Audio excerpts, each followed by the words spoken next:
Hello, everybody. Welcome to yet another History Department event. This time, the one we've all been waiting for, basically, right? Professor Johnson talking about the election and historical perspective. Professor Johnson will talk to us and then we'll take some time for our questions, for our eager and anxious questions, so we can assuage our worries. But thanks so much, Professor Johnson, as always, for doing this talk. And we're so excited about it. Off you go. All right, so thank you to everyone for coming. I'm going to talk for probably around 45 minutes or so, and then I'm saving a lot of time for questions. So I hope people have questions. And I'm going to begin with just sort of a kind of quickie overview of where I think things are. Then talk a little bit about how Trump is, and the Trump phenomenon is somewhat unique. Do a little historical comparison, talk some about the Senate, and then maybe do a little projections on where things are going. So let's begin with this chart. This is from the USC tracking poll. They do a daily tracking poll, and one of the ways I think of looking at this election is that we can overcomplicate things, and this chart is sort of useful to undercomplicate things. Despite all of the sound and fury, this has been a pretty stable race. Biden has had a lead of around 10 points, and if they've been tracking only since late August, but if you go back to what is a really high quality poll, which is NBC Wall Street Journal, they've been doing monthly polls since July of 2019, and Biden has led Trump by anywhere from 8 to 11 points in every single one of these polls. And so I think one way of thinking about this election, and I think likely the correct way of thinking about it, is that sometime in late 2018 or early 2019, a bare majority of Americans, 51, 52%, decided that they just didn't want Trump as president anymore, and that they were going to vote for the Democratic candidate as long as the Democrats nominated someone who was minimally qualified. And Biden is not the strongest candidate in, to put it mildly, but he's certainly qualified. Longtime senator, former vice president, and the degree of stability in the Biden-Trump race really is sort of quite striking. And you can look at this in a couple of other ways, this issue of stability.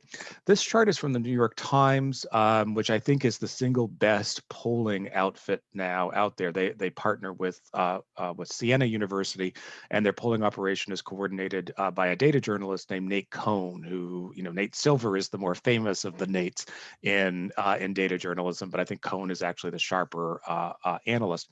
And this chart, which is a really interesting chart, looks at the 6 states of the upper Midwest, and which the Times has polled each of these states in the last couple of weeks. And one of the things that Cohn did with the survey was to aggregate out just people who voted in 2016, and he wanted to know, sort of what the story was. And among these 6 states in 2016, starting with Pennsylvania, going westward to Iowa and Minnesota, Trump collectively carried the 6 states by 3 points. And so what the Times has done is to go back, resurvey these states, and to ask if the 2020 election consisted just of people who voted for either Trump or Hillary Clinton in 2016. And obviously, the 2020 election will not just be those people. What would the result be? And what they found was that only 4% of Trump or Clinton voters are changing parties between 2016 and 2020. But of that 4%, the Biden margin, you can see it up here at the top of the screen, is plus 43. And so Biden's, if the election were just people who voted in 2016, Biden would carry this region by 3 points net. Trump carried 5 of these 6 states in 2016. Biden is winning in the polls in all 6 right now in 2020. And this is, I think it's an intuitive finding. I mean, one of the many odd things about Trump is that this is a president who was elected with the barest of margins in terms of the Electoral College, but really has not devoted much effort to expanding his coalition. And presidents always lose a small amount of people over the course of their administration. And then lastly, another way of kind of looking at this stability point is this chart. My father is an avid MSNBC watcher. Our house is a small house, and he is hard of hearing. So this means when he watches MSNBC, I listen to MSNBC. And my theory on MSNBC is that they have an editorial policy in which the host must say at least once every 10 minutes that what is occurring under Trump has never occurred before at any point in American history. We've had a long history, and most of the time, it's things are not terribly unique. But this chart actually is unique. So this is an aggregate total. This is from Nate Silver's 538 site. And this is the Trump's favorability rating throughout his administration. And it's true that we've only had favorability ratings measured of presidents since Dwight Eisenhower. So it's only a 70-year period. It's not all of American history. But this is really an extraordinary chart. It shows basically that Trump's favorability rating and unfavorability rating has more or less remained frozen in stone. So he has what's called a very high floor. That is that, he basically never drops below 40%, but he also has a very low ceiling. He never gets above 50% in terms of his overall approval rating. And if you look at this margin looks awfully similar to the margin in the USC tracking poll. That is, people who like Trump are voting for Trump, and people who don't like Trump are voting for Biden. If you looked at the favorability charts of any other American president since the 1950s, and any of you who are interested in this can Google it. Gallup has very nice visuals on this. What you'll find is that every president's support has gone up and down corresponding to events. So for instance, Obama's support cratered in 2014 when there was a difficulty with the healthcare website, and Bush's support cratered in 2005, 2006 in the aftermath of Hurricane Katrina. And, Ronald Reagan's support cratered in 1987 in the aftermath of Iran-Contra. Normally, the public moves in response to external events. With Trump, that's not the case. They're simply polarized in terms of how they view Trump, and Trump's problem is that a majority don't like him rather than do. So despite my crack at MSNBC about how nothing is unique about Trump, there are, I think, a few things that are at least very unusual about Trump that it's worth sort of pondering. The first is reflected in this chart. So this is as of 9 a.m. this morning. This is from a University of Florida political scientist named Michael McDonald, who tracks early voting. 45 million Americans have so far voted in the 2020 election. The darker the state on this map, the heavier the vote total. And this is something that is not going to change. I mean, here we are moving towards a system. It's true that more states are doing early voting as a result of the pandemic, but we're moving towards a system in which the United States has an election season rather than an election day. And in fact, our election season starts in early October, and by election day, perhaps a majority of Americans already will have voted. In Texas, for instance, as of yesterday, there had been more people who had already voted in Texas for 2020 than who voted for Donald Trump in 2016 when he carried Texas by around 8.5 points. So this is huge numbers of people who are voting early, and this changes how politics works as a whole. What makes Trump, however, unique is that since early voting became a phenomenon in American politics, and that was in the W. Bush administration, the strategy of both parties has been to bank early voters. You want your people to vote early because you never know on election day, maybe the person will be sick, or maybe they'll have a family crisis or something, and they won't be able to get to the polls. The normal strategy is you want voting as early as possible. Trump has taken the exact opposite approach. He's discouraged his people from voting early. This is from a CBS poll that was out a couple days ago. Among people who have already voted in Arizona and Wisconsin, Biden's margin is 40% in Arizona, 50% in Wisconsin.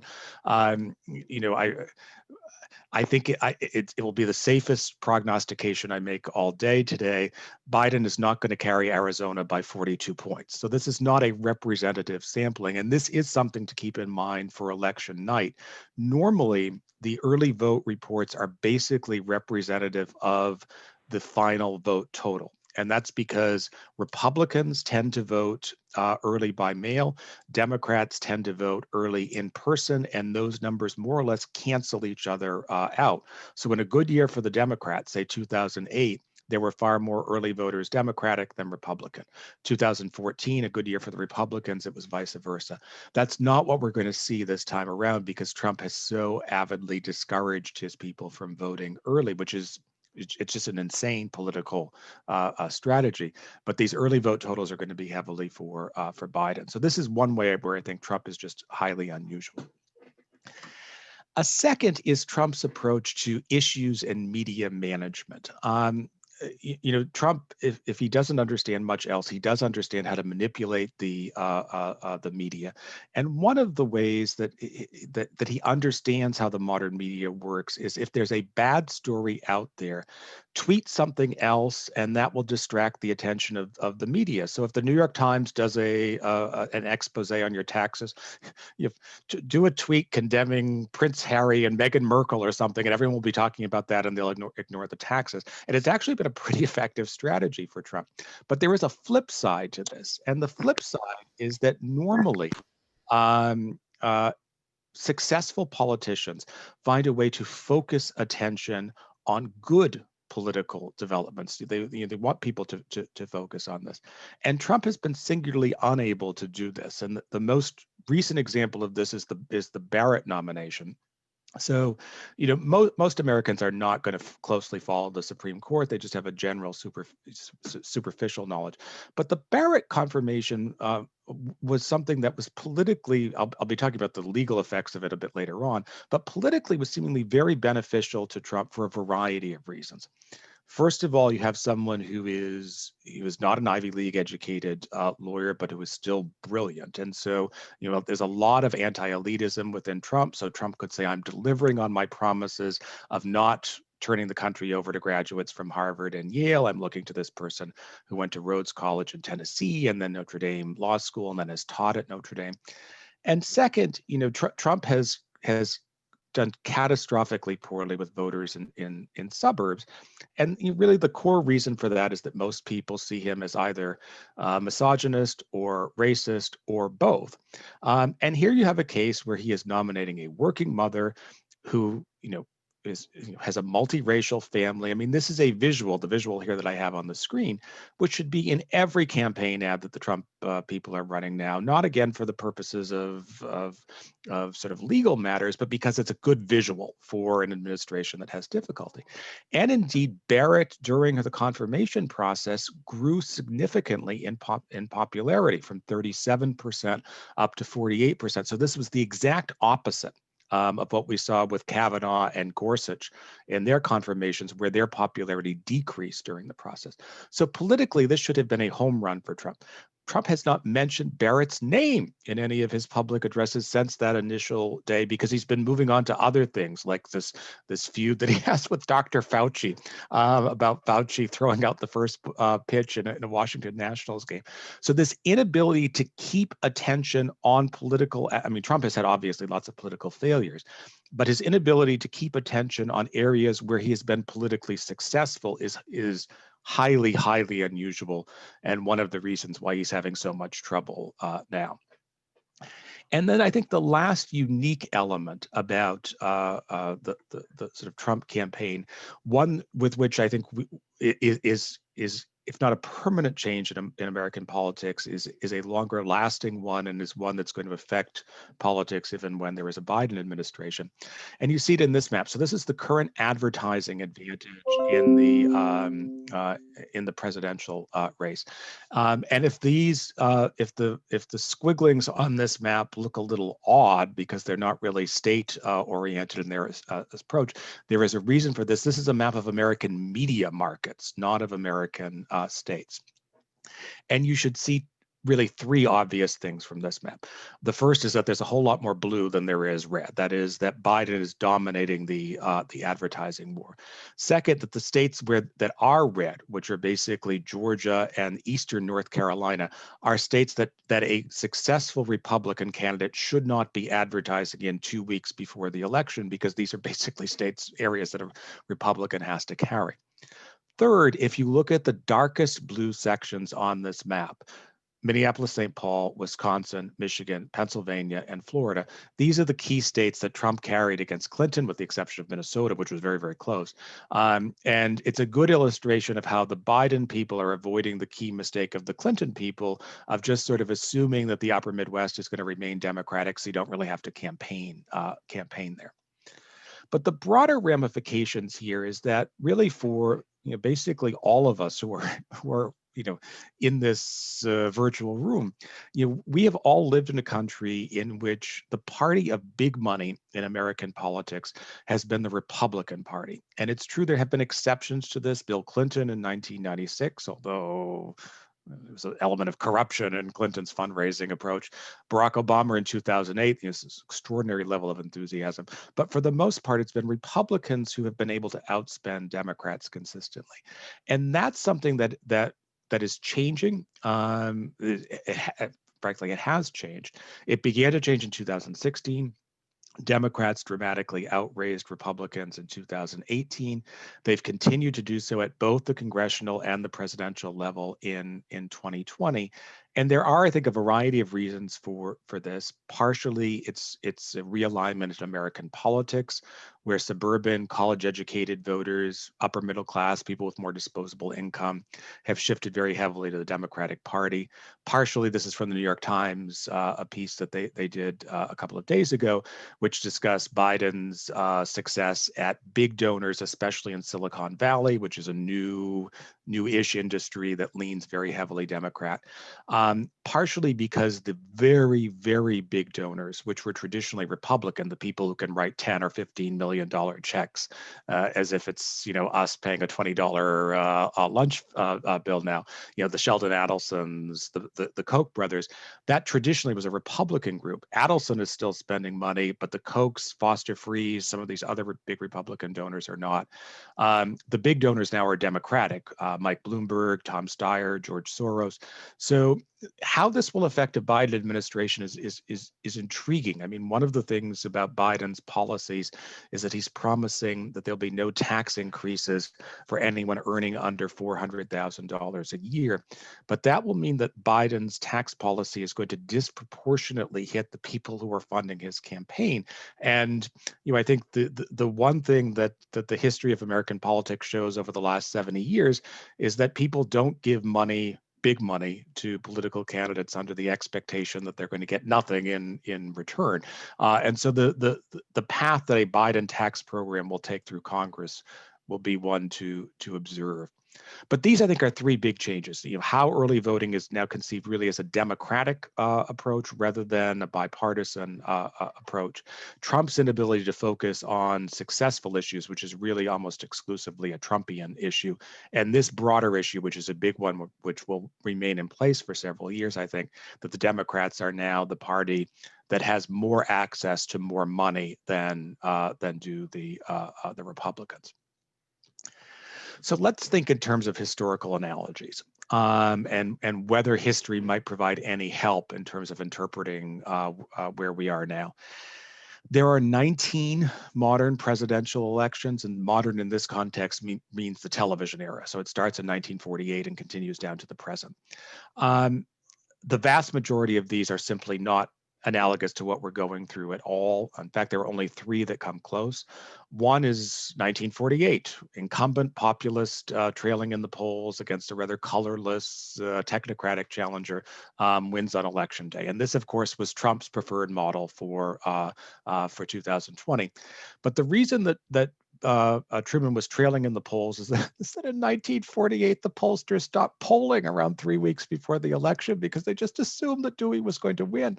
And if they had kept polling, they would have undoubtedly detected Truman's surge, and this would not have been a surprise. In 2020, the pollsters are still polling. There's been no real significant shift in the polls, and so the 48 analogy is not a useful analogy. The second possible analogy was 1996, and this is by no means a perfect one because Clinton, the incumbent, was ahead as opposed to the challenger being ahead. But as you can see from this chart, this is Clinton and Bob Dole with Ross Perot in his second bid running a distant third. In 1996, basically the margin was very stable. Clinton had a significant lead throughout. But right at the end of the contest, in the last few polls, you'll notice from the chart that Dole surged, Clinton dropped, and ultimately Clinton only won with 49% below his polling average. And partially this was a fear that a huge Clinton win would bring in an all-Democratic Congress that voters didn't seem eager to have. And partially this was a result of the emergence of a late fundraising scandal involving the vice president, Al Gore, that softened people's attitudes towards Clinton. So I thought actually 96 might be the likeliest model for this time, that Biden's lead would shrink some towards the end as people maybe became concerned about a unified government. And if that was the case, the likelihood would be maybe the Democrats would take the Senate, but it would be a kind of narrow thing. The key issue here is if Biden wins by 4, it's likely going to be a 50-50 Senate. If Biden wins by 10, it's likely going to be a 55-45 Senate. So whether this 96 model manifests itself somehow in the last 2 weeks is something to watch, but there's no indication that it's occurring now. And that means I think the likeliest historical analogy for 2020 is 1980. This isn't a perfect analogy. There was a meaningful third-party candidate in 1980, John Anderson, a centrist Republican, former Republican congressman from Illinois. Jimmy Carter also faced a serious internal primary challenge in 1980 from Ted Kennedy, a liberal senator from Massachusetts. There is no meaningful third-party candidate this time around. Trump never faced any kind of internal challenge in the primary process. But there are a few ways where I think 1980 is likely to be the closest historical comparison to what we're going to see 12 days from now.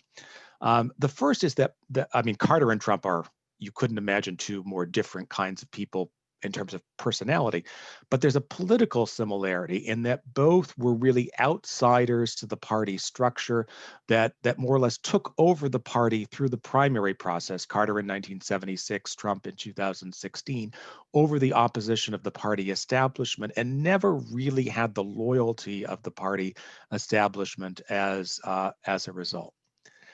Second, Carter, much like Trump, buffeted from crisis to crisis. The economy was much worse during the Carter administration. And the Iran hostage crisis of 1979-1980 is basically the COVID of the Carter administration. The singular crisis that seemed to suggest that the incumbent just wasn't up to the task, the minimum task of being president. With Iran, it was this sense that Carter was naive, that he was too weak, that he was unable to compensate, sort of stand up to dictators. With COVID, obviously, it's that Trump is incompetent in dealing with sort of basic government structures. But I think here too is a similar, just as the hostage crisis really hurt Carter in the polls, so too has COVID, weakened Trump. And then I think the third comparison is that even though the incumbent in both cases was very weak, there was skepticism about the challenger that was resolved in a debate. So in 2020, the skepticism about Biden largely has been that he's too old and he's not sort of up for the job physically. And he didn't do great, frankly, in the first debate with Trump, but he more or less cleared the necessary bar to seem that he was with it. In 1980, the sense was that Ronald Reagan was an ideologue, far right, just outside of the political mainstream. And this passage, which is a very, very famous passage from what was the only debate between Carter and Reagan in 1980, is Reagan giving a pitch that is a non-ideological pitch to appeal to the public. So this is around a minute. Let's listen to how Reagan framed his candidacy in the debate. It is election day. Next Tuesday, all of you will go to the polls. You'll stand there in the polling place and make a decision. I think when you make that decision, it might be well if you would ask yourself, are you better off than you were 4 years ago? Is it easier for you to go and buy things in the stores than it was 4 years ago? Is there more or less unemployment in the country than there was 4 years ago? Is America as respected throughout the world as it was? Do you feel that our security is as safe, that we're as strong as we were 4 years ago? And if you answer all of those questions yes, why then I think your choice is very obvious as to who you will vote for. If you don't agree, if you don't think that this course that we've been on for the last 4 years is what you would like to see us follow for the next 4, then I could suggest another choice that you have. So this is a message basically saying, if you don't like the way it is, vote for me. There's no hard right ideology. And of course, Reagan was very, very conservative as president, but he was able to sell himself in this debate as a kind of humble figure who would bring to the problems of the Carter administration to a conclusion. And Reagan's debate performance is what solidifies his victory, I think, in the same way that Biden seems to be doing in 2020. So I think 1980 is the closest historical analogy. This was the final outcome in 1980 on a state-by-state basis. We will not see a map like this after November the 3rd. The country is more polarized now, and some of the states that Reagan carried were carried only because John Anderson, the third-party candidate, was siphoning votes away from Carter from the left. But this was also not a close election. And if the election were today and the current polls are correct, Biden would win with around 400 electoral votes. So it's not all that far away from this kind of map. The other reason why I think 1980 might be the best analogy is that the size of Reagan's victory also brought in a huge number of Republican gains in the Senate. All of the states that I have in bright red here on the map are states that where a Republican defeated an incumbent Democratic senator, or gained a seat from a retiring Democrat. It was a net gain of 12. And 1980 established a pattern that has become increasingly common in Senate elections, which is that close Senate elections tend to go in the direction of one party or the other, rather than, say, splitting 50-50, as you might sort of assume if all polls are close. And that sort of brings us to 2020 in terms of the contemporary Senate contest. These are the close races now. The state that I have in red here is Alabama, where the Democratic incumbent, Doug Jones, is almost certain to lose. So the Republicans start with a one-seat edge. For most of the campaign, there had been 2 seats, Arizona and Colorado, which seemed like near certain Democratic gains. Both states have drifted substantially to the left. But all of these other states that I have here in blue on the map are states where the Democrat is either ahead currently in the polls, or if the Democratic candidate is behind, they're behind by less than the margin of error. So these essentially are all toss-up races at worst for the Democrats. And in a race where if Biden is able to win, say, by 10 points, which again is roughly the current polling average, it's very hard to imagine how Democrats would not prevail in many of these races. And the Democrats have a couple of other sort of important advantages in the Senate this year. The first is that several of these states have incumbent Republicans who were elected in 2014, which was a Republican wave year. They were elected largely because there was an R next to their name. They aren't intrinsically strong candidates. And one of the best examples of this came last week in a debate in Iowa. The incumbent is Joni Ernst, a fairly conservative Republican. The Democratic challenger is a financier and land speculator named Teresa Greenfield. She's not a particularly strong candidate, but she's been very, very well financed. The race has been very, very close. This is the last debate between the two candidates. And Ernst, as we're going to see from this clip, took the kind of strategy that a poorly prepared student might inappropriately take in a snap quiz of answering a question that is not asked. This is never a good idea, but it was a particularly bad idea in this context where Ernst is being attacked as out of touch and where the question involved agriculture, which is the #1 industry in Iowa. So let's take a listen to how Ernst handled this question that she didn't know. Thank you very much. I might have missed it, but I don't think you answered my question. What's the break-even price for soybeans in Iowa? You grew up on a farm. You should know this. I think you had asked about corn, and it depends on. I asked her corn. It depends on what the Greenfield. inputs are, but probably about 550. Well, you're a couple dollars off, I think, here because it's 10:05. We'll move on to something else then. And I don't think Ms. Greenfield answered either. She actually did with the price of corn. We'd asked for the price of soybeans from you, Senator. You want to take another crack at it? No, thank you. You said could the break even for corn is 1050? I don't think that's correct. Right, that would have been for beans. Ron's question was soybeans Or maybe to you, I'm not Ms. hearing. Greenfield, to corn to Ms. Greenfield. The old I don't hear excuse. I mean, this is not a good look. And Ernst, who won by a decent margin in 2014, has run just a terrible campaign this time around. Right now, the polls are 50-50. She could ultimately win because Iowa's still not a particularly favorable state for Democrats. And again, Greenfield is not the strongest candidate in the lot. But this was a faux pas that got tons of attention for reasons I think that are easy to understand in the media in Iowa.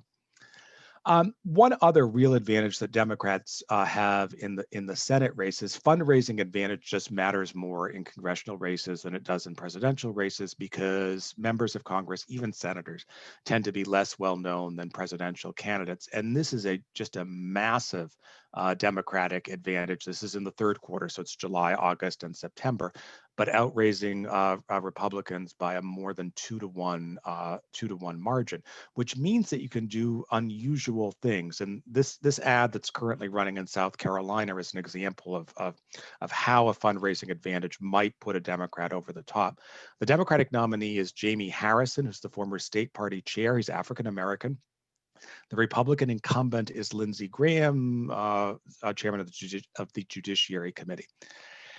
South Carolina is a very racially polarized state in elections. It's easy to imagine how a Black Democratic nominee can get to 47 or 48% of the vote. It's much harder to imagine how they're going to get to 50% of the vote. But there's an ace in the hole that Harrison might have. There's a third-party candidate in the race on the Constitution Party, which is a very conservative party that runs third-party candidates in the South and the Midwest, named Bill Bledsoe. Graham was worried about Bledsoe's effects as well and persuaded Bledsoe to drop out. Bledsoe is now campaigning on Graham's behalf, but Bledsoe withdrew too late to be removed from the ballot, so he's still on the ballot. So this is an ad that Harrison is currently running in heavy rotation in South Carolina. Technically, this is an attack ad against Graham and Bledsoe, but as you'll see, it's really a plea for conservatives to vote for Bledsoe over Graham. Harrison, and I approve this message. Before you vote, know who's on the ballot. Lindsey Graham's changed after 25 years in Washington and millions from special interests. But beware, right-wing Constitution Party candidate Dr. Bill Bledsoe is also on the ballot. Bledsoe opposes all abortions, and Bledsoe supported Trump from day one. Bledsoe believes any gun control law infringes upon the Second Amendment. No restrictions on guns, pro-Trump from day one. Bledsoe's too conservative for South Carolina. There's not a lot of subtlety here. I mean, this is an ad saying if you're pro-life, if you're pro-Trump, if you're pro-gun, you should vote for Bledsoe. But of course, if you're voting for Bledsoe, who's not going to win the race, that's a vote that's not going for Graham. And there was a poll out this morning that has Harrison now winning in South Carolina, the first poll that has him ahead for some time, 47-46 with 6% for Bledsoe. So this is a race where if Harrison can siphon away, he'll win. But these kinds of ads really are only possible in a campaign where the Democrat is outraising the Republican 5-1, so you can use this kind of risky strategy.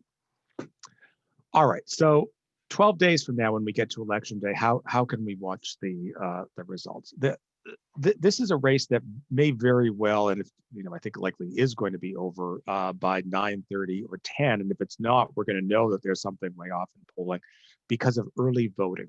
There are two states in the Southeast, North Carolina and Florida, that have a long tradition of massive early votes that predated the pandemic and counting their votes efficiently.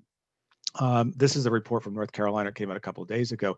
They expect 80% of their votes to be counted. The early votes will be 80% of the total. They'll count them on election day. These will be reported by 8:30 or 9 o'clock. So if we see in North Carolina when these early reports come in that Biden is ahead by like 15 points or something in North Carolina, there's not going to be enough election day votes left for Trump to overcome Biden. Same thing in Florida. So, if Trump doesn't win both North Carolina and Florida, there's no way that he can win the map. So it's entirely possible that we'll know if Trump wins, we're not going to know for some time because these votes in the Midwest would have to be counted for days and days. But if Biden wins, we're probably going to know by 10 p.m. on election night because of this odd early vote strategy. If you are watching on election night and you have to pick one state to watch, the state I would nominate to watch is Georgia, a traditionally Republican state, which has 2 Senate elections on the ballot this time, both Republican held, and where it's possible the Democrats will win both the presidential race and the 2 Senate races, largely because of transformations like this. So this is a comparison map of Cobb County, Georgia.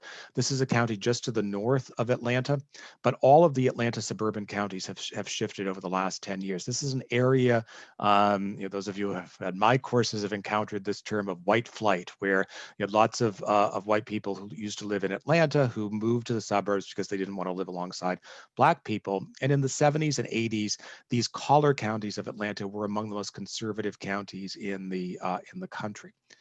But they've become more college educated in the last decade. They've also become more diverse, not too many more African Americans, but significant Hispanic and Asian American populations in these Georgia suburban counties. And the result you can see here in Cobb, this is a county that went for Romney by 12 points in 2012. It actually went for Clinton by 2 points in 2016 when Trump won the state by 5. It's likely Biden will carry this by 10 points in 2020.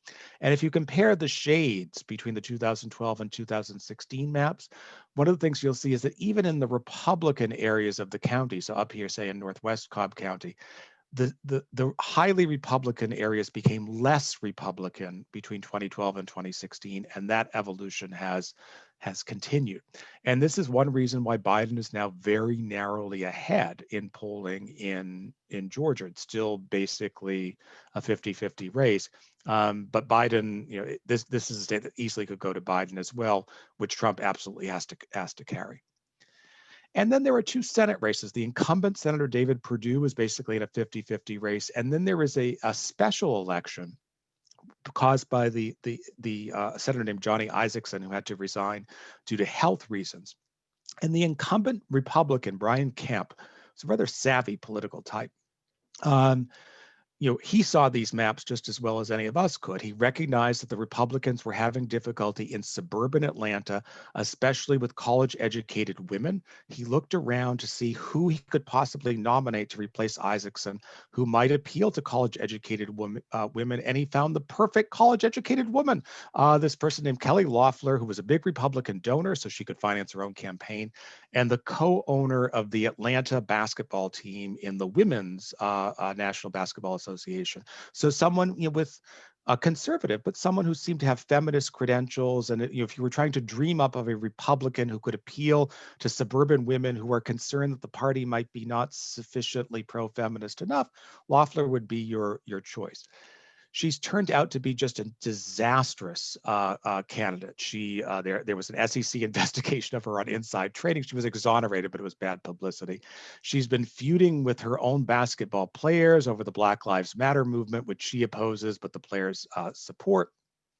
And then last week, this candidate, who again was appointed because there was a sense that she would be able to appeal to suburban college-educated women, you see her here accepting the endorsement of this Republican candidate who's running in a rural House seat in northwestern Georgia, who has been floating these QAnon theories. So, Loeffler has been sinking in the polls. There was another Republican who's even more conservative than Loeffler who's challenging her. It's an all-party race, and so she's probably going to going to lose, but she's a reminder of the difficulty of Republicans in a state like Georgia, which is diversifying and which is changing, where she's trying to appeal to the party base and to these suburban voters simultaneously.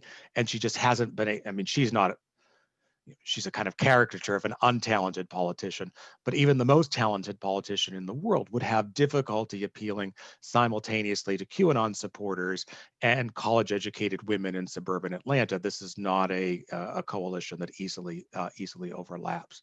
So if there is a big Biden win or a big Democratic win, Georgia is probably going to be the state that most clearly demonstrates it. If, by contrast, there's a kind of movement against Biden in closing days, I suspect what we'll see are narrow wins for all of the Republicans, including Loeffler, in Georgia. So just a couple of closing comments, and then I'll take questions in terms of what we might see if and when there is a Biden administration. And I think there are three options here, from safe to risky. The first would be imagining a Biden administration as a kind of technocratic administration.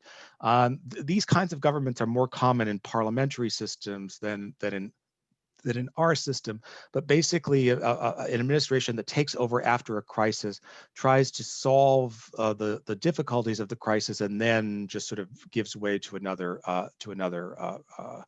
regime. This poll was from early October from Echelon Insights, which is quite a sharp, slightly right of center polling firm. So it polls the electorate. What it found, unsurprisingly, is that the most important issue for likely voters is getting the virus under control.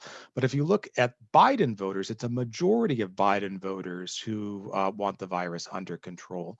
And then similarly, this is from Pew, a majority of Biden voters are actually voting against Trump. They're not voting for Biden. So you could imagine an administration that would basically say, all right, I'm Biden, I'm 77 years old, I'm going to serve for one term. My goal is going to be to get the country past the virus, both once we get the vaccine, but also dealing with the economic dislocations, which are going to persist for several years. I'm going to de-Trumpify the sort of executive agencies, and then give way to Harris, who will run in 2024. And Biden's rhetoric is, to a certain extent, this is the rhetoric that he's kind of playing for in the campaign. It is, I think, very unlikely a Biden presidency would actually follow this approach, in part because even if he were so inclined to do so, one of the biggest changes to me in American governance over the last 40 years has been the role of the administrative state, these sort of federal agencies, as Congress has become so dysfunctional that it basically doesn't do much of anything anymore. And beginning with Ronald Reagan, the pattern has been for administrations to appoint to these administrative positions people who are really true believers in their cause. So much more conservative types during a Republican administration, much more liberal types during a Democratic administration. One of the earliest such figures during the Reagan administration was a young African-American lawyer named Clarence Thomas, who Reagan appointed as head of the EEOC, and who basically believed that the EEOC should do nothing with regards to workplace discrimination. But the Obama administration, which is really a very centrist administration in terms of public policy, but its administrative appointees were very, very left. So a Biden administration almost certainly is going to be more left-wing than the Obama people were on these administrative appointments. So this kind of technocratic approach, I think, will be really hard for Biden to pull off, because so much of policy is now being made outside of the legislative process in administrative agencies. The second possible approach for a Biden presidency would be one that would be focused heavily on policy, that is working through Congress, getting legislation through. The model here would be Obama's first 2 years in office. This is him signing the healthcare law. And you would doubtless see healthcare reform. You'd see environmental reform. You'd probably see income inequality legislation. It's hard to predict here with Biden, because Biden, who has run, I think, a very smart campaign, has not done tons in terms of detailed policy initiatives. And it's also not clear what the Democratic majority, especially in the Senate, is going to be.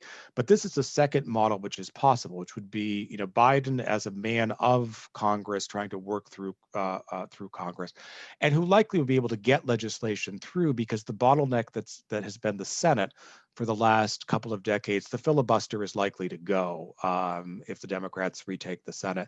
So all the Democrats will need will be a majoritarian support. The third possibility for a Biden administration, I think the riskiest one, but the one that we're seeing a lot more attention recently from Democratic sort of activists, in some cases legislators, is to focus on structural change, concentrated in two areas: the Senate and the Supreme Court. So in the Senate, one of the things we've seen is more calls for the admission of the District of Columbia and Puerto Rico as states. As you can see, this is not something that's been polled a ton. It has traditionally been very unpopular in polling. The reason here is explicitly partisan, to get 4 more Democrats in the Senate. This is, it's not unconstitutional. It certainly can do this, and it's not unprecedented in American history. There have been 2 other times when states have been admitted explicitly for partisan reasons, although here it was to affect the Electoral College. One was in 1864 when Nevada was admitted because there was a fear that Lincoln might not have an Electoral College majority, didn't need it at that time. The other was 1876 when Colorado was admitted, and this turned out to be critical to the Republican victory in a disputed election in 1876. And so while it's certainly not illegal to do this, it's well within the bounds of constitutional power, it is outside of the realm of constitutional norms. Generally, when you have to go back 150 years in American history to find the most recent example, there may be potential problems. And generally, the public is skeptical about these kinds of shifts. The other has been the issue of court packing. And Biden's approach to the question of court packing has just been sort of excruciating in terms of how he's answering these questions, because he's caught between the Democratic base, which wants court packing, and the public that does not. So let's take a quick listen to how Biden is responding to this question. This was the 4th time that he had been asked this question. This was an appearance a week and a half ago with Senator Harris in Arizona. They'll know my opinion of court packing when the election is over. Now look, I know it's a great question, y'all, and I don't blame you for asking it. But the moment I answer that question, the headline in every one of your papers will be about that. Other than focusing on what's happening now. Now, it's one way of answering the question, but generally it's saying, I know the answer to the question, but I'm not going to tell you, is a suggestion that he knows that the polling here is not good, and indeed it is not. This is from the New York Times Siena National poll from 2 days ago. Opposition to court packing is around 2-1. As the Barrett confirmation has risen, similar numbers in YouGov and similar numbers this morning in a Morning Consult poll. The one thing I think where Democrats may be risking things with regards to court packing. This is a photograph of the Judiciary Committee vote this morning, in which they voted to report Amy Barrett's nomination to the Senate floor. The vote was 12-0. The 10 Democrats refused to attend the hearing, and instead they posted placards of people who they said had benefited from the healthcare law, which they say will be struck down by the Supreme Court if Barrett is confirmed. And this really has been Democratic messaging over the last couple of weeks, that we sort of need an expansion of the court because otherwise the healthcare law is going to be threatened. This is a politically very powerful argument. The problem is it's almost certainly wrong. It's very unlikely that the current court, even if Barrett joins it, is going to strike down the law, because the specifics of this lawsuit really are very, very weak. But secondly, if the Democrats retake the Senate, as they, I think, are likely to do, they could simply reinstate the tax that's the basis of the mandate. That's the issue that's at play in the current lawsuit. As long as there is even a nominal $1 tax, the lawsuit is gone. And so I think the danger here for the Democrats is going to be having linked the idea of court packing so closely to the idea that the Supreme Court threatens the healthcare law, if and when the court upholds the healthcare law, the Democrats are really going to be in a very difficult messaging system. And Biden seems to recognize this. He's giving an interview Sunday to 60 Minutes where he says he's going to appoint a commission on court packing that will report back to him 180 days.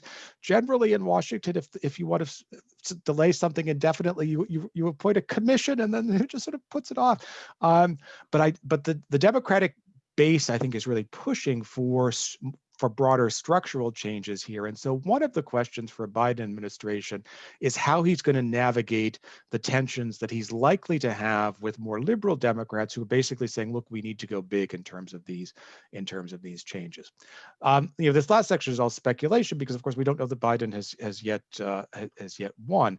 And so with that, hopefully people will have some questions, and I'm happy to take any questions that people do have. I'll stop the share now. And you can submit the questions through the chat, or if you want to unmute yourself, you can do so. Professor, I want to ask a question. What do you think about the prospect that people could be lying to pollsters? Because, I mean, there was some belief that there were people that lied to pollsters in 2016, and that's why the results turned out differently than we expected it to be. Yeah, it's an interesting question. So this phenomenon, although it's different in the application towards Trump voters, is often called the Bradley effect, which is named for a guy named Tom Bradley, who was an African-American mayor of Los Angeles, who ran for governor of California in 1982, and who led in all of the polls, and who then lost in the general election to the white attorney general of the state, a guy named George Deukmejian. And one of the things that political scientists who looked at the result afterwards found out was that a sliver of voters lied, that they knew that they were supposed to say that they voted Bradley because that was kind of the polite thing to do, but they didn't want a black person as governor of their state. And so when they got into the privacy of their voting booth, they voted for Deukmejian. And you could imagine the same kind of thing to a certain extent with Trump. Say, like, if you're a suburban voter and all of your neighbors have Biden signs, that you say, oh, I'm going to vote for Biden, and you maybe even tell a pollster that, but then you get into the voting booth and you vote for Trump. The critical difference, though, I think, between the Bradley effect and what we have today is the advent of internet and robocall polls. And so one of the key things with the Bradley effect was the sense that people who were basically a little bit racist and didn't want to vote for a black candidate, and who knew that that was bad, wouldn't be willing to tell a person, even if it was a person they didn't know, if they heard a voice on the other end of the machine. But with robopolls or with internet polls, you're not telling a person anything. You're speaking to a computer, or you're inputting something via internet. And so in subsequent elections, when there have been Bradley-like phenomena, sort of a shy voter phenomena, oftentimes what you'll see is a gap between live polling and robopolls or internet. In fact, that is what we saw in 2016. Trump did consistently better in robopolls than in live pollsters, and it suggested that there was some factor that was causing him, that there were some people who wanted to vote for Trump but wouldn't say so to an actual person. In 2020, there has been none of this gap. The robopolls and the live polling has been essentially the same. So while it's true that anything is possible, it's not something that I think is likely. So we have a few hands up. So let's start with Nassim. Hello, Professor. Thank you for this wonderful presentation. Thank you. I really enjoyed it. Sound like a reporter, really well professionally spoken.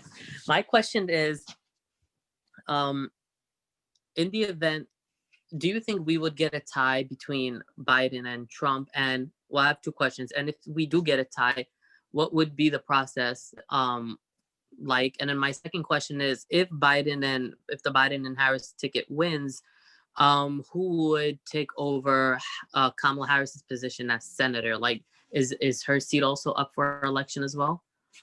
Yeah, so good questions. I'll start with the second one first. The front runner for that seat seems to be a downstate congresswoman named Katie Porter, who was elected in 2018, a former law professor who's very popular with the activist base of the Democratic Party, and who is not really being challenged in 2018 at all, in 2020 in the House race at all, but who has raised millions and millions of dollars for a non-existent race. And sometimes you can put 2 and 2 together and get 5, but in this case, if you have a congresswoman who is raising lots and lots of money and who would be facing a statewide election in California, a really expensive race to run in 2022, you can get a sense that maybe she has heard that she would be the likely nominee. And the other thing with her is that California, which traditionally there's a division California between North and South California, has had 2 Northern California senators since 1992 when Feinstein and Barbara Boxer, Brooklyn College alumnus, were first elected. And so Porter would be a Southern California nominee. So if I had to guess, my guess would be Porter. And yes, she would have to run for the remainder of Harris's term actually comes up in 2022. So she'd be up for election then.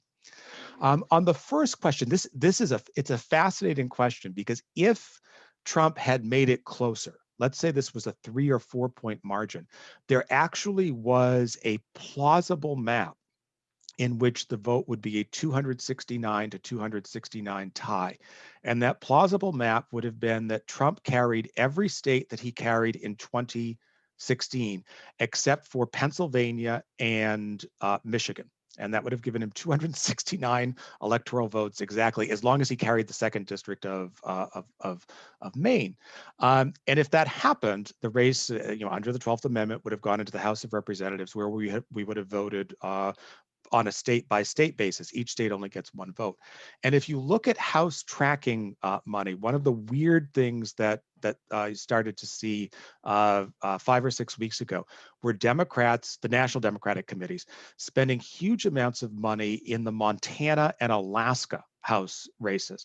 And the reason for this is these are single person districts. And so if the Democrat wins either of those races, that would mean they would control that delegation in a House election. The current House balance is 26-23-1 for the Republicans. If they pick up those 2 seats, it would go 25-24-1 Democratic. So there's basically no chance of this happening now, the way the maps have developed.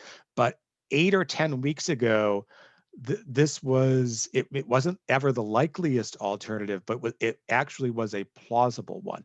And if it had happened, it would have been just the latest call that the Electoral College is bad, because you can make it. I think you can certainly make an argument for the Electoral College. I am a resident and a voter of a small state, Maine, which would get no attention in a national popular vote. So I'm a big fan of the Electoral College. But it's really hard to make an argument for the 12th Amendment mechanism for choosing the president in the event of a tie, in which Alaska would get the same number of votes as California or New York. And my guess is that 99.999% of Americans just don't know that provision of the Constitution, and so they would be really confronting it for the first time in such a result. So yes, it was possible, but it's not going to happen. Thank you. Hamza, you are next up. Okay. Thank you. Great presentation, by the way. Thank you. There's a book called "It's Time to Fight Dirty." Right? I'm sure you've heard about it. How Democrats Can Build the Lasting Majority in American Politics. It's by David Ferris. And one reads the book and you expect to see all of these dirty tricks that he's talking about, except they all sound like reasonable, democratic with a lowercase d reforms. Things like adding Puerto Rico and DC, to the state, adding them as states, when they're U.S. citizens, is not like splitting California into 6 different states, or that, I think that would be considered actually fighting dirty. But, in terms of structural changes that can be made, what is the number one, you think, structural change that needs to be made to sort of turn U.S. electoral politics into something that is better for the progressive agenda? All right. To me, the likeliest one that can be made and the easiest one that could be made regards the filibuster. And here, if you look at the history of the Senate has allowed initially the Senate allowed unlimited debate as a whole. The procedure to cut off filibusters was enacted in 1917. The provision is called a cloture vote. And between 1917 and the 1970s, filibusters occurred, but were relatively rarely. I mean, the Senate was a majoritarian institution. Beginning in the 80s, first Republicans and then Democrats, and it sort of went back and forth between the two, although the key person here was Mitch McConnell in terms of really aggressively using the filibuster, transformed the Senate into a supermajority institution where basically you needed 60 votes for anything to get through the Senate. Filibuster isn't in the Constitution. It was never used that way before 20 or 25 years ago. And gradually that approach to the filibuster has been eroded, first by Harry Reid with a series of changes in 2013, and then by McConnell himself with changes to the Supreme Court confirmation in 2017. So I could easily imagine a scenario, I would say it's probably 90% likely, that if the Democrats retake the Senate, they will simply abolish the filibuster and will move back towards a system of majoritarian support. And all of these issues, the healthcare law, as an example, one of the reasons why the healthcare law was so complicated and so bureaucratically unwieldy is that the Democrats needed 60 votes rather than 50 votes or 51 votes, 50 plus Biden, to get the measure through, which meant they had to make compromises to Joe Lieberman, senator from Connecticut, who was very close to the insurance industry, to Ben Nelson, a very conservative Democrat from Nebraska, who had concerns about the scope of the program. So this was not the ideal program from the Democratic standpoint. It was what they needed to get through because they needed 60 votes. So I think abolishing the filibuster would be the sort of thing that would not violate a kind of constitutional norm, but would make it easier for Democrats to pass legislation.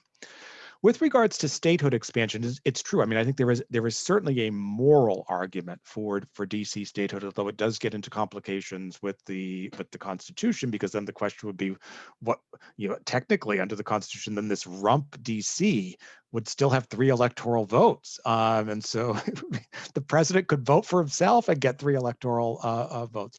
But as you saw in the slide, it's not popular. It's sort of thing that has been difficult. And as a general matter, if Republicans are able to frame expansion as a Democratic power grab, and I think that's how they would try to frame it, and it's likely how they would succeed, it will be problematic. And my rule of thumb here is that anything that Mitch McConnell, who is he's a very effective politician, but he is an amoral, I think, political type, and that his sole goal is to advance the political interests of his party.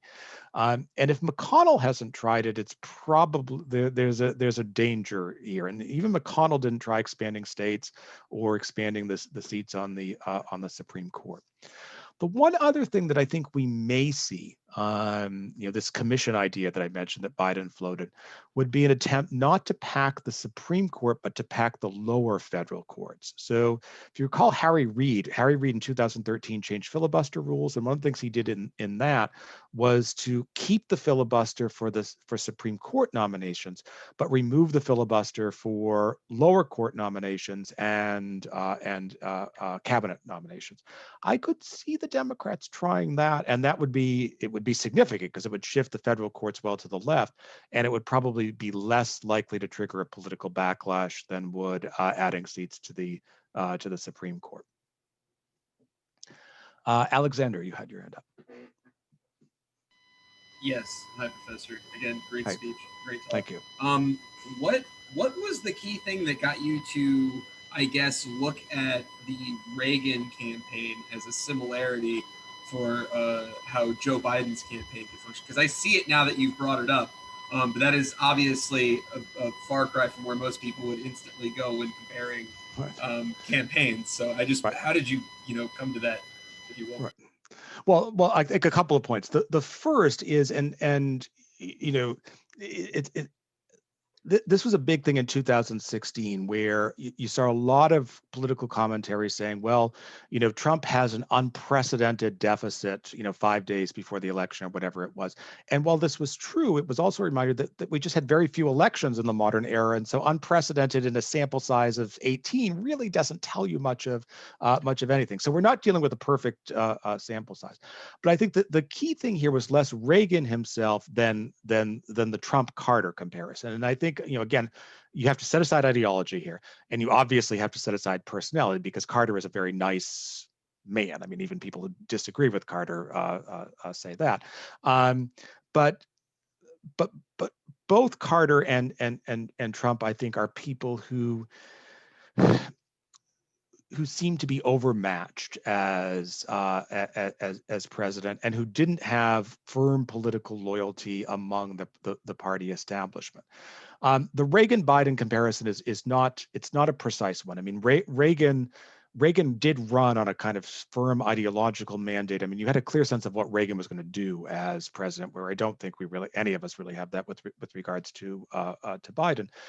But as with Biden, there was a genuine sense that Reagan was simply too conservative, and the prime job of his campaign in the debates was simply to present himself as the avuncular Uncle Ronnie rather than Uncle Joe, and kind of come across as this nice, friendly person who would not be an alienating presence. And I think Carter, I mean, again, Carter was temperamentally not like Trump, but Carter had become an alienating presence by 1980, that Americans were tired of seeing this guy come on the TV every day and say that, oh, things are getting better, when clearly they were not getting better, and he had no real ideas on how to get them better. And for Trump to have won this election, again, Trump still has a really outside chance, but it's very remote.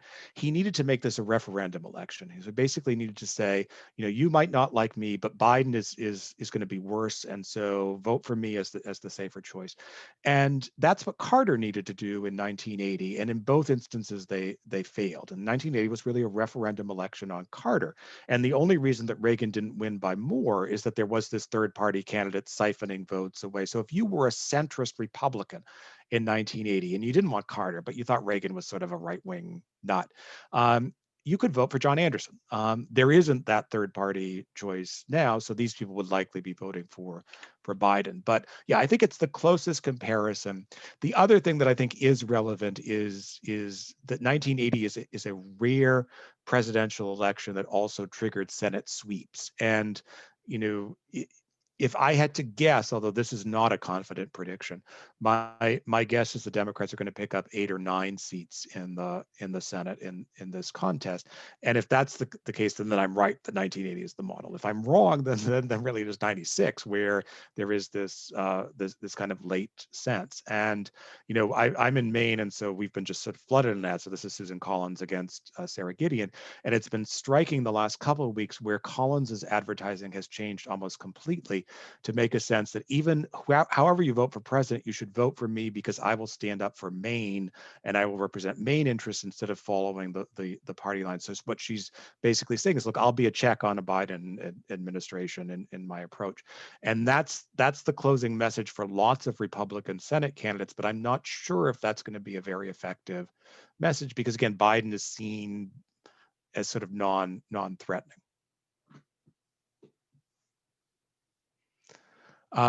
So one question in the chat, and then we have a couple of questions in the from the hands. This is from Professor Warren. And this question deals with the Lepore argument in the New Yorker that historians should adjudicate the crimes and outrages of the current administration. And are we up to the task? And the second question is whether the GOP's descent into Trumpism will trigger an advent of a seventh party system. The second question is the easier one, so I'll answer that one first. The answer, I think, is no.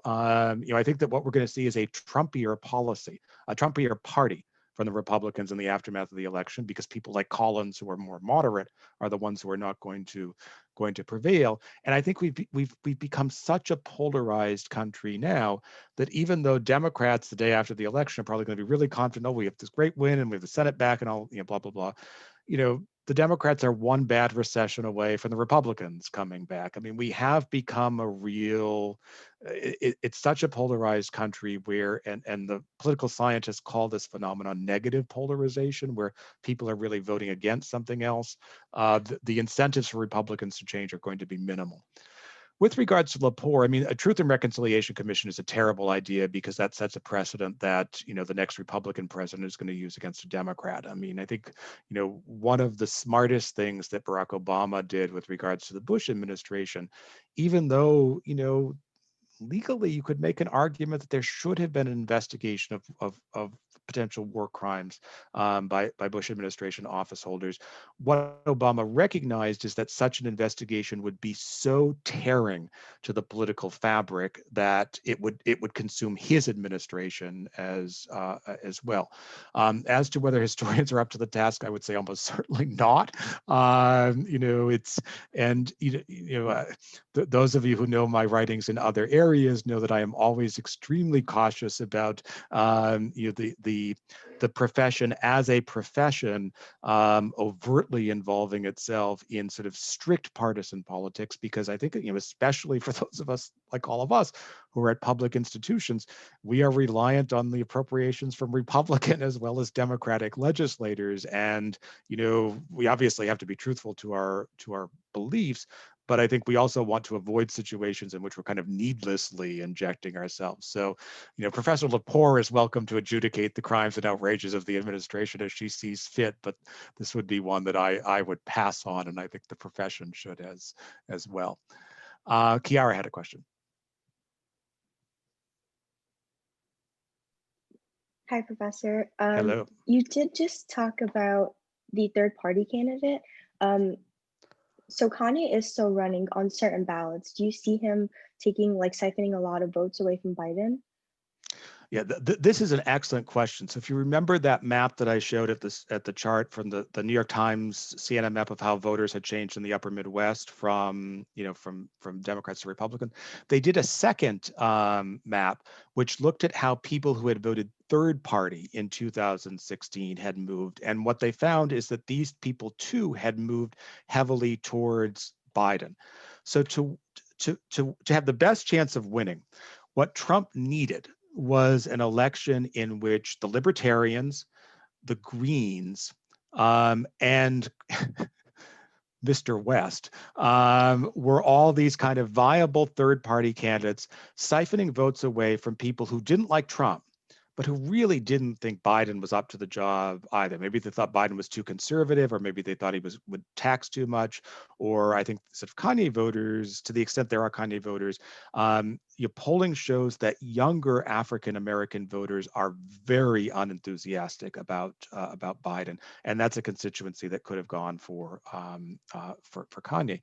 And all of these, it's sort of like that Harrison ad that I showed in South Carolina, where his goal was to take people who would otherwise vote for his opponent and encourage them to vote for a third party. People who are going to vote Libertarian or Green or for Kanye are unlikely to vote for Trump, but that means they're not voting for Biden. So it's helping Trump in the end. This has not played out. I mean, Kanye's problem was that his campaign was so terribly organized that he missed the deadline in all of the key states. So he's not going to do much. The Greens are not on the ballot in a number of big states, including in Pennsylvania, which is a huge change from 2016. And the Libertarian candidate is much weaker than in 2016. So the general thrust, 2016 there was 5% who voted third party. My guess is this time there'll be 2% who votes third party. And the goal of Kanye and the Greens, which was Trump's hope of sort of using them to siphon votes away from the Democrats, I think is unlikely to occur. I do have another question. Thank Yes. you for answering. So we learned in one of your courses a while ago that the 1950 Senate election with Nixon and Douglas, basically Nixon did some very unfair practices, but recently, just yesterday actually, people in Florida and Alaska received threatening emails basically saying vote for Trump or else. Do you think that this is going to cause more voter suppression or?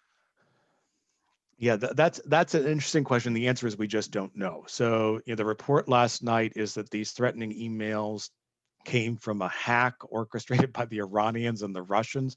This seems like, you know, nine-dimensional chess to me. It's unclear how it's going to play out.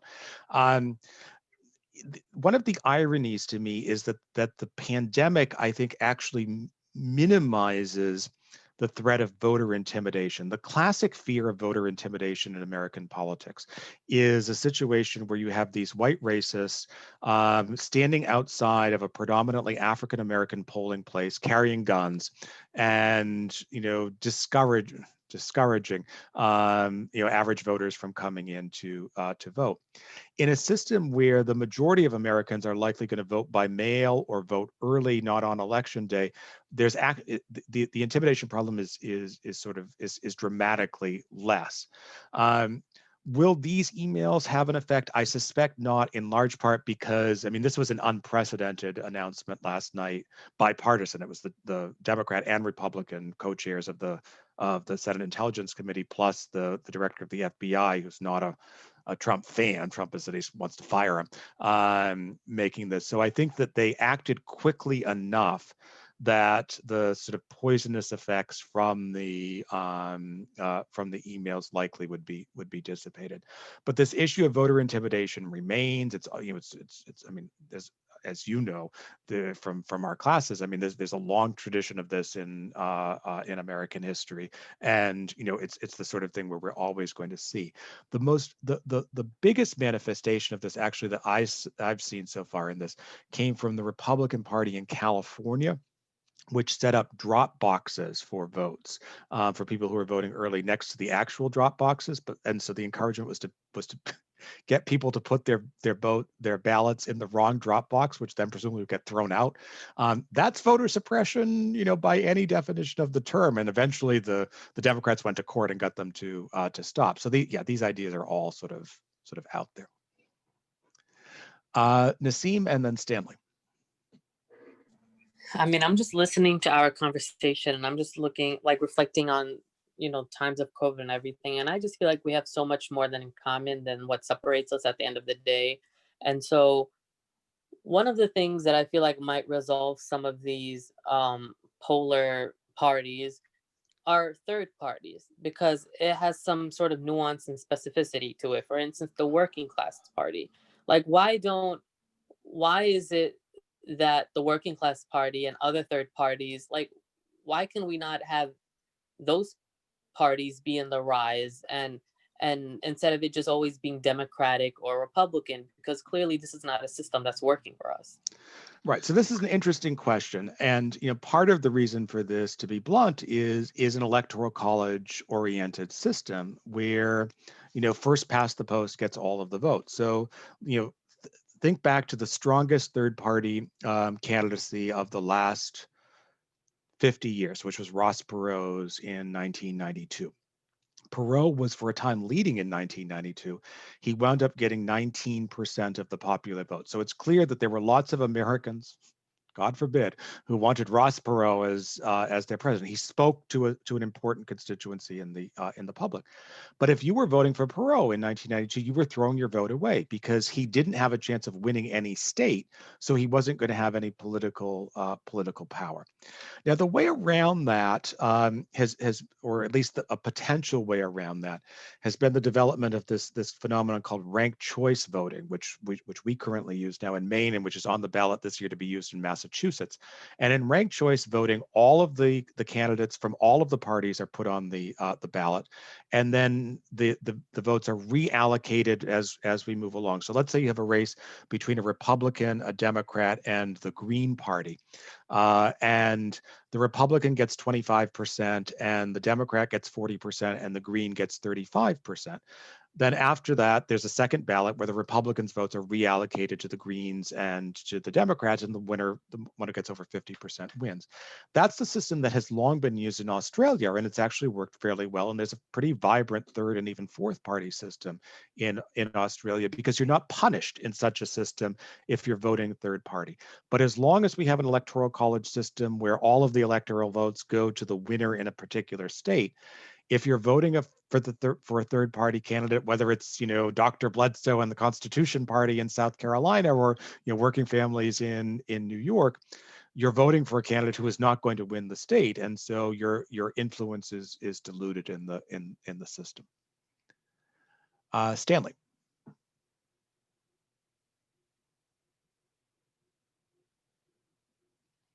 Stanley? Okay. Question then from the chat. If Biden wins and the Democrats take control of the Senate, where do Republicans go from there? Emphasis on the black, something for the black vote and black communities. Do you see the Republican rhetoric changing in a party realignment with black voters? Similar. Do you hear me now? Sorry. Oh, yes. Sorry. So I'll ask your question, and then I'll answer both of these questions. Go ahead. Okay. I'm just worried. Is there a chance that Trump will win and the poll did get it wrong like they did in 2016? Sorry about the connection. I just outside just No for problem. a quick second. Okay. A good question. I mean, polls are polls. You've all heard the spiel about polls. Polls are snapshots of an event in time, and are not necessarily predictive of the results. That said, the one key failure of polls in 2016 was a failure to allocate the white vote by class. And so when a pollster does a poll, let's say they're polling, again, Maine is an easy one because I know the politics here well. Maine is a state that's around 94% white. So if you're polling in Maine, you want a sample that's 94% white and 2% African American, 2% Asian, 2% Hispanic, because that's basically our state demographics. You wouldn't want to poll where 10% of your respondents are black, because that would not accurately reflect the poll. And normally that's how pollsters do. And also you want an even balance between women and men. So if 55% of the electorate is women, you want 55% of your respondents to be women. The problem in 2016 is that a split within the white vote, which had been emerging for some time, just got catastrophically large between white non-college educated voters who were overwhelmingly pro-Trump and white college educated voters who were marginally pro-Clinton.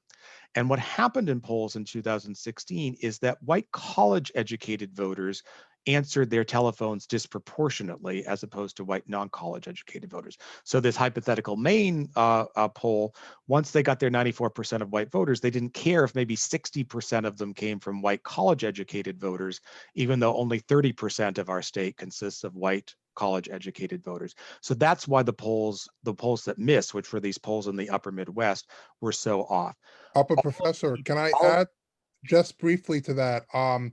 One other factor in my question earlier was that I think a lot of these people are not responding to these pollsters because they're from, oh, hi, I'm from NBC News. So basically when they hear NBC News, they go click. Right. Again, it's possible. We don't see this in the robo-poll, so I think it's not likely. And on Stanley's question, all of the key pollsters, and the New York Times has been excellent on this, have changed, and they now do allocate on the basis of education as well as race or ethnicity and gender with regards to the white community. And any poll has to do this. So if you see a poll today, and you can always look at the crosstabs, if they're not allocating on the basis of education, the poll is worthless because it's not going to capture the split in the white community. The question from the chat on where Republicans may change, this is a really good question, and I think there are a couple of things here. One is that Biden has gotten surprisingly large numbers of support from these non-college educated whites, who are still a large portion of the American public, and for whom it's just really hard for me to imagine anything that they're going to get from a Biden administration. This is a constituency that's really not represented in the House or Senate Democratic caucus.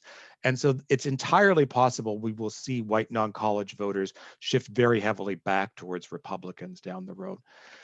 But, and this is the really interesting element, I mean, Trump is the worst possible candidate to make this appeal, and so Republicans are going to need someone other than Trump. There are signs in differing ways of weaknesses among Democrats among African American voters, among Hispanic voters, and among Asian American voters. In Black voters, it's younger voters who tend to be they're more apolitical, less sort of pro-Democrat. Among Hispanic voters, one of the stunning things from this election, it's probably not going to make a difference. Biden is really weak with Hispanic voters, and it's possible that Trump is going to carry a majority of the Hispanic vote in Florida, which is key state for Hispanic voters. And even in Texas, there was a poll out yesterday that showed Trump only ahead in Texas by 1 point. And the reason for this is that he is only losing Hispanic voters in Texas by 9 points. These are incredibly good numbers for a Republican. And so this movement in the Hispanic community, which I don't think is well understood, is something that Republicans may be able to take an advantage of. And then among Asian American voters, in the last couple of days, both San Francisco and Boston public schools have announced that they're going to dispense with tests for admission into elite public institutions in these cities. And this is a huge issue for the Asian American community, because these are tests where Asian students often do very well, and so way for Asian students, often from very poor backgrounds, to move into the middle class, and where the Democrats tend to oppose the testing across the board. So it's not hard to imagine. I mean, you can't imagine it with Trump, but you could imagine a candidate like, say, a Nikki Haley, the former governor of South Carolina, who was Trump's UN ambassador, running on a platform of appealing to more conservative Hispanic voters, saying, I'm going to stand up for Asian voters who want to be able to go to good schools, and maybe even appealing to some younger Black voters.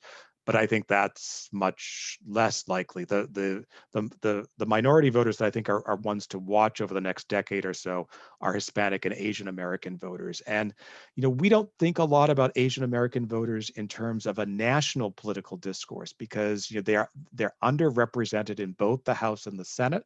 And Andrew Yang, who I thought really just run a sensational campaign, he was really, to me, he was the most likable of any of the candidates running in either party this year, and he ran an effective campaign around a set of issues.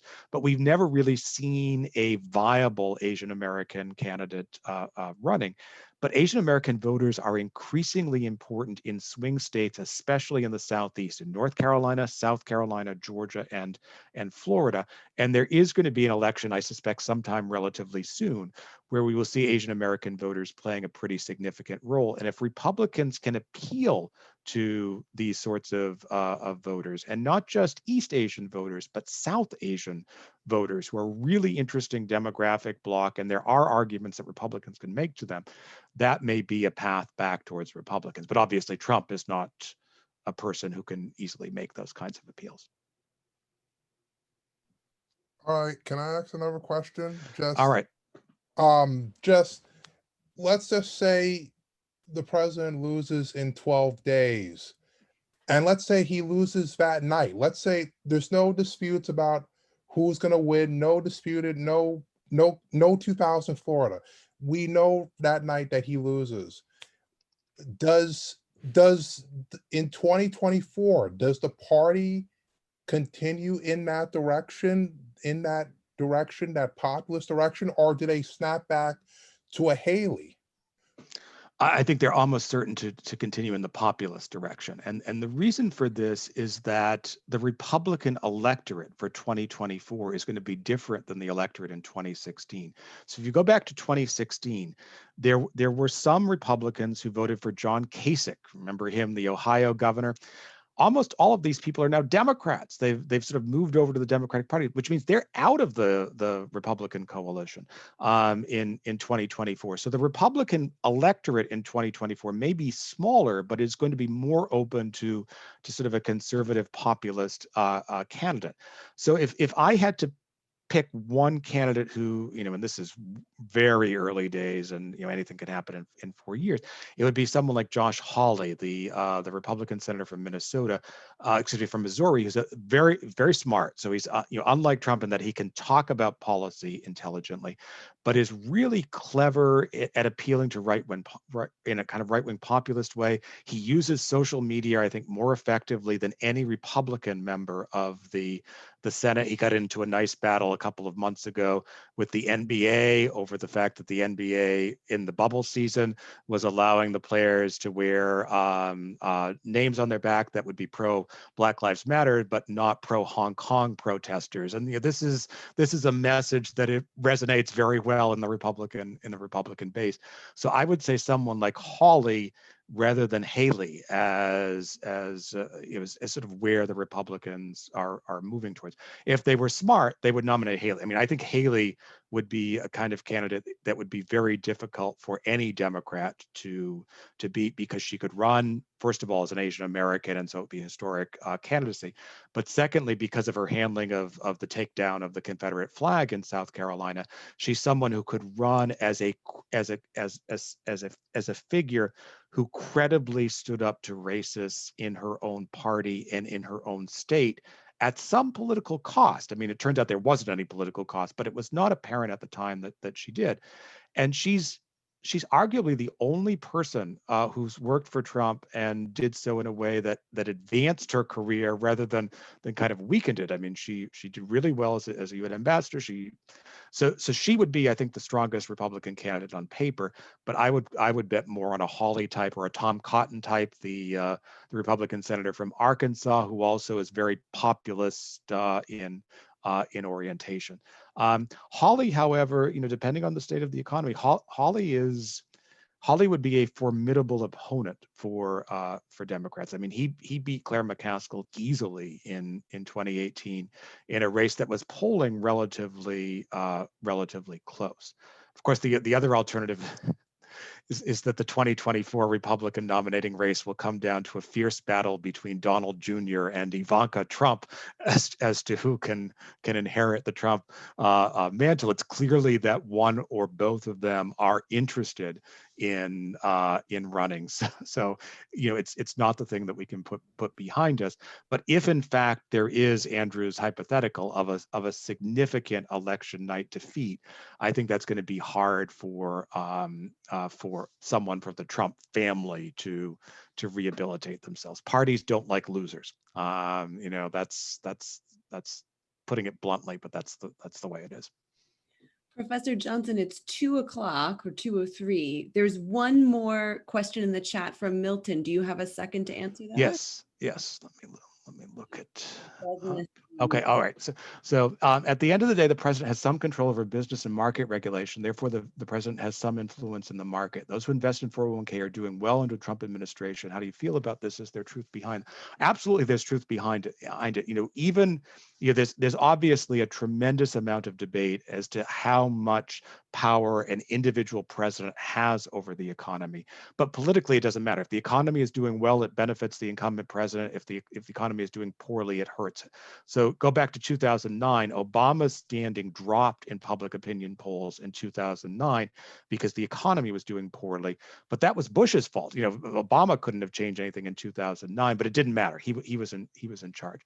And here, one of the amazing things about Trump, if you go back to the 538 chart that I showed of Trump, where unfavorable always 50-51, favorable 40-42, what was incredible about that is that the economy has been doing very well basically for the entire Trump administration, even in the pandemic. One of the weirdest stats that I've seen, and this is largely due to the stimulus package, which is now not being reauthorized, that personal income, obviously there have been many Americans who have been economically harmed by the pandemic, but a much smaller percentage than usual. Personal income has actually gone up in the second quarter of 2020 because of the stimulus package. So to the extent that people are just voting on whether their 401ks are doing well, Trump should be winning this election really easily. The fact that he's not is a suggestion that they're voting, they don't like Trump and they want him gone.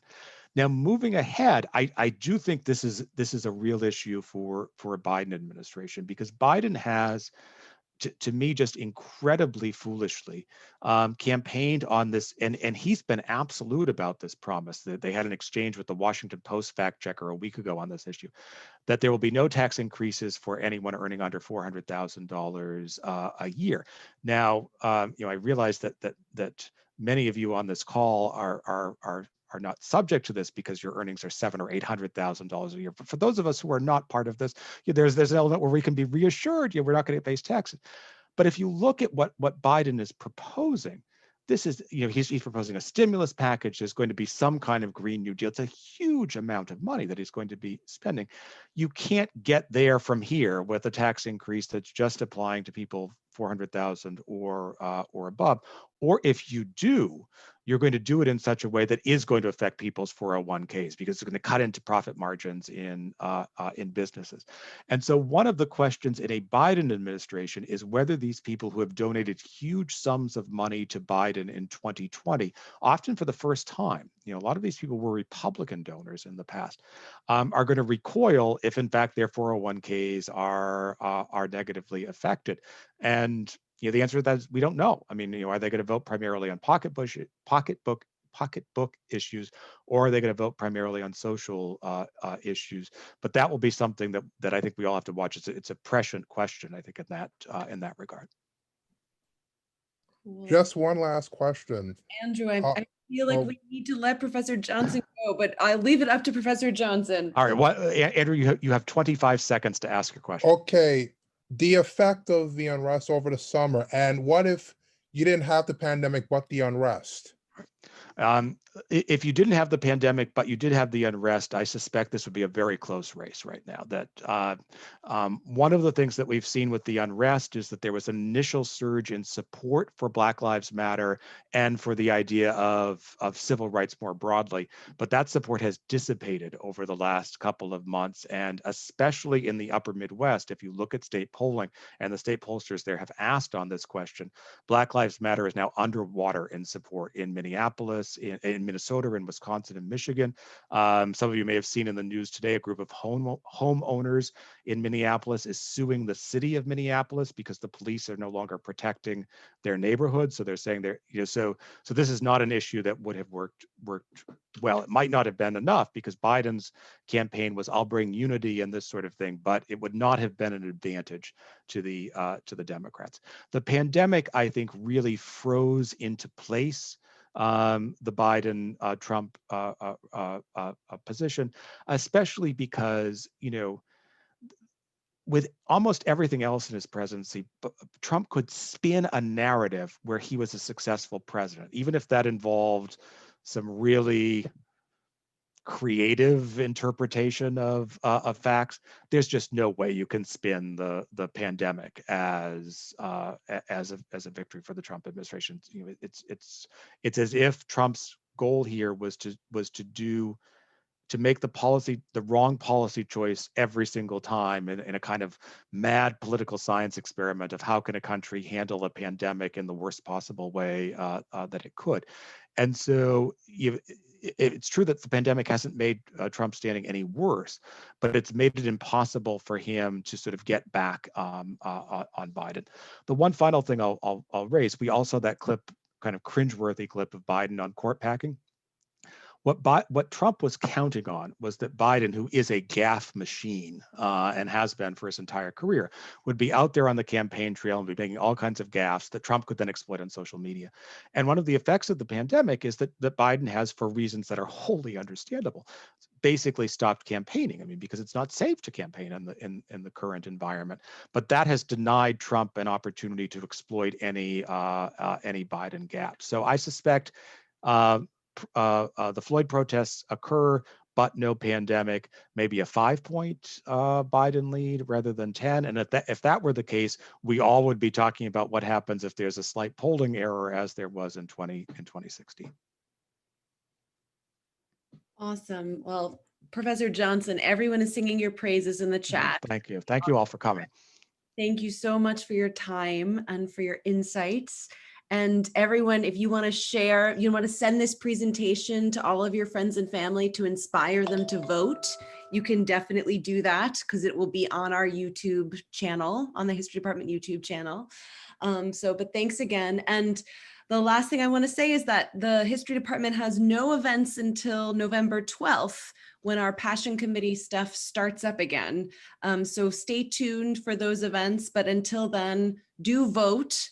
vote up and down the ballot, because down the ballot, right, the local races are, if you're in New York, what gives CUNY money. So do that. And thanks so much for being here.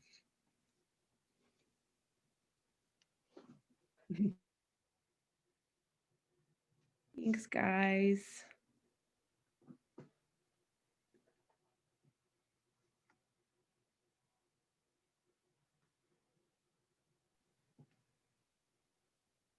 Bye, Alexander. Thanks for coming, Rosa.